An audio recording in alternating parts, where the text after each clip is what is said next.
السلام علیکم ورحمۃ اللہ وبرکاتہ۔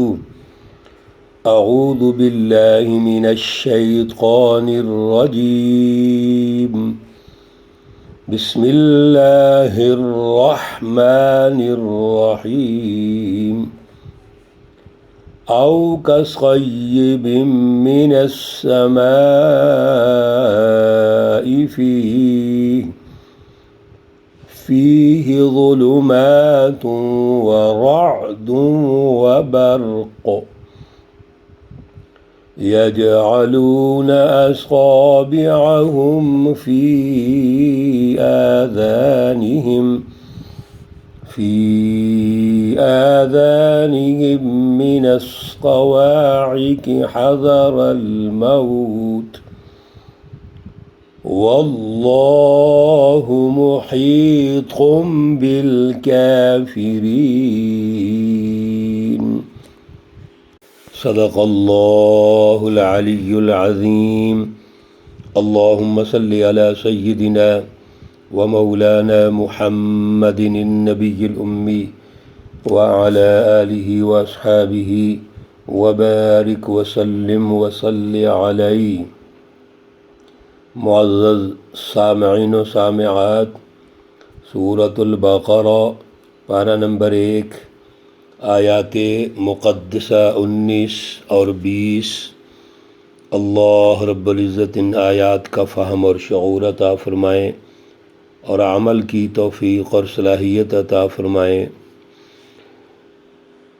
یہ آیات مقدسہ رکوع کی آخری آیات ہیں۔ جب یہ رکوع شروع ہوا تو گزارش کی گئی، اللہ رب العزت نے ایک تیسرا طبقہ، تیسرا گروہ اور جماعت، جن کو منافقین کہتے ہیں، ان کا مائنڈ سیٹ، ان کی سوچ، اس کا پس منظر، ان کے رویے اور سچی جماعت کے ساتھ ان کی ڈیلنگ، یہ اللہ نے ارشاد فرمایا۔ تو سب سے پہلے دعویٰ ہے، پھر اس کے دلائل ہیں، عقلی نقلی دلائل اور مثالیں پیش کی ہیں۔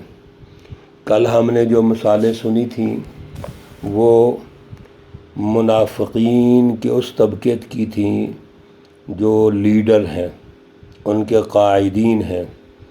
اللہ رب العزت نے جتنی بھی گفتگو ارشاد فرمائی ہے، یہ انسانی ماحول، مزاج اور جو ان کے زمینی حالات ہیں اس کے مطابق ارشاد فرمائی ہے۔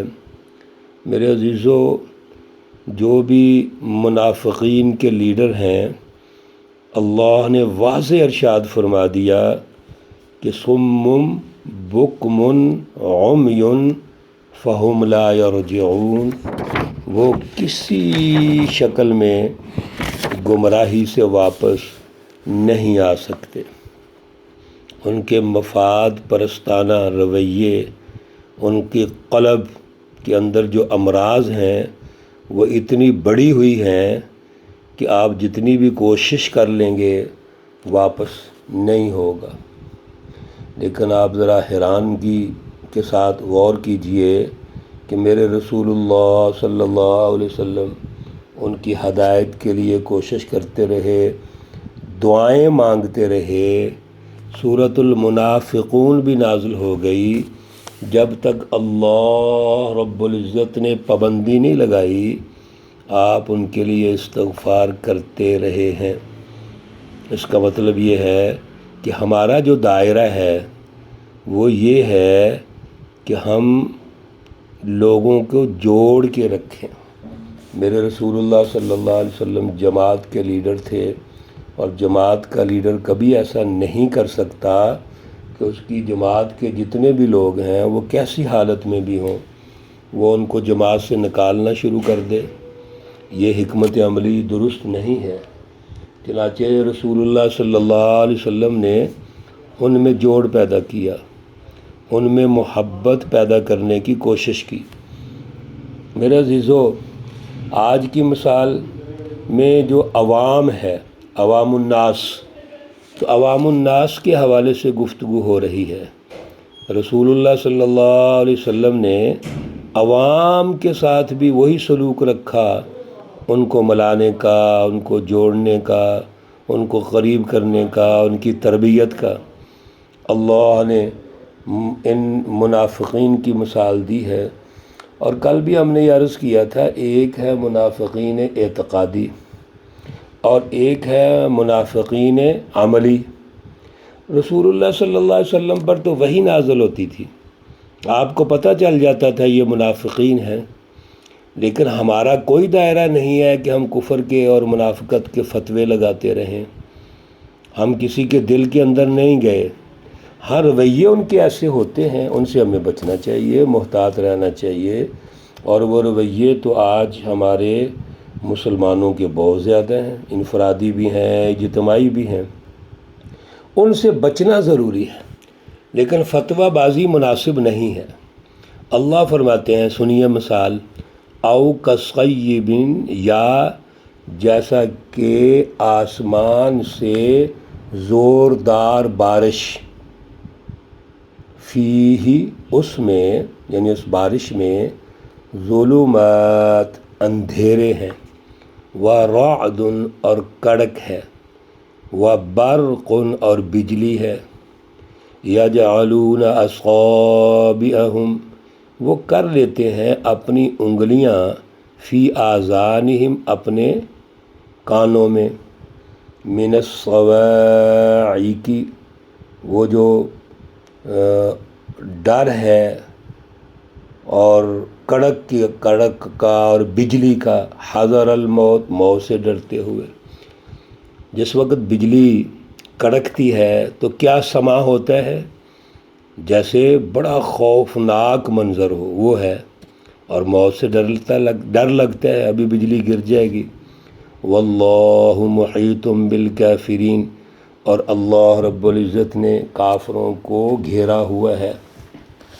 یہاں ایک بڑی اہم بات یہ ہے کہ یہ جو منافقین ہیں، ان کی مثال ایسے ہے کہ یہ بزدل ہے، یعنی جیسا ایک کمزور دل آدمی چھوٹی سی مصیبت برداشت نہیں کر سکتا، چھوٹا سا حادثہ برداشت نہیں کر سکتا، اور وہ ڈرتا ہے۔ اپنے کانوں میں انگلیاں دینے کا مطلب کیا ہے کہ اتنی ان کے قوت برداشت ہی نہیں۔ وہ جو کڑک ہے، بجلی ہے، وہ سن ہی نہیں سکتے، ان کے اندر برداشت کی قوت نہیں ہے۔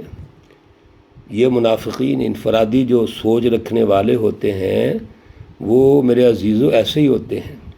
آگے اللہ تعالیٰ فرماتے ہیں، یکاد البرق قریب ہے کہ بجلی، یخطف ابصارہم ان کی بینائی کو لے جائے، اچک لے، کلما جب کبھی، اضاء لہم وہ بجلی روشن ہوتی ہے، مشاؤ فیہ اس میں چل پڑتے ہیں، وَإِذَا أَظْلَمَ اور جب اندھیرا ہو جاتا ہے، تاریکی چھا جاتی ہے، علیہم ان پر، قاموا کھڑے ہو جاتے ہیں۔ آپ ان کا اندازہ کیجئے، اتنے کمزور ہیں، روشنی ملی، ایمان کی ملی، چلنے لگ جائیں گے، اور جب صلاحیت نہیں ہوتی تو کھڑے ہو جائیں گے۔ اسی طرح مفادات جب ان کو نظر آتے ہیں تو ساتھ دینا شروع کر دیں گے، مفادات ختم، کھڑے ہو جائیں گے۔ اصل میں ان کے جو مائنڈ سیٹ کے پیچھے چیزیں چھپی ہوئی ہیں، وہ ہے انفرادیت، انفرادی اغراض، خود غرضی، لالچ، مفاد پرستی۔ میرے عزیزو، یہ بڑی خطرناک چیزیں ہیں۔ وَلَوْ شَاءَ اللَّهُ اور اگر اللہ چاہے، لَذَهَبَ بِسَمْعِهِمْ وَأَبْصَارِهِمْ البتہ ان کی سماعت اور ان کی آنکھوں کو لے جائے، یعنی صلاحیت ہی ختم کر دے۔ ان اللہ علی کل شیء قدیر بے شک اللہ ہر چیز پر قادر ہے۔ یہ جو منافقین ہیں، جو ذرائع ہیں علم کے، یعنی سماعت ہے، دیکھنا ہے، دل سے سمجھنا ہے، تو اللہ رب العزت اگر ان کا ختم کر دے تو یہ کیا کریں گے؟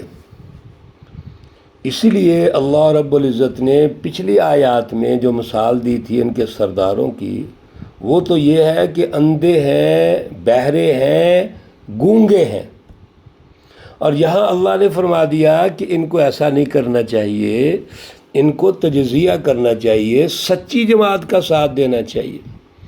پھر اللہ کے سامنے کوئی چیز مشکل ہے؟ وہ تو ہر چیز پر قادر ہے۔ قدیر کا مطلب ہوتا ہے ایسا قدرت والا جس کی قدرت ختم ہی نہ ہو، صفت مشبہ ہے یہ قدیر۔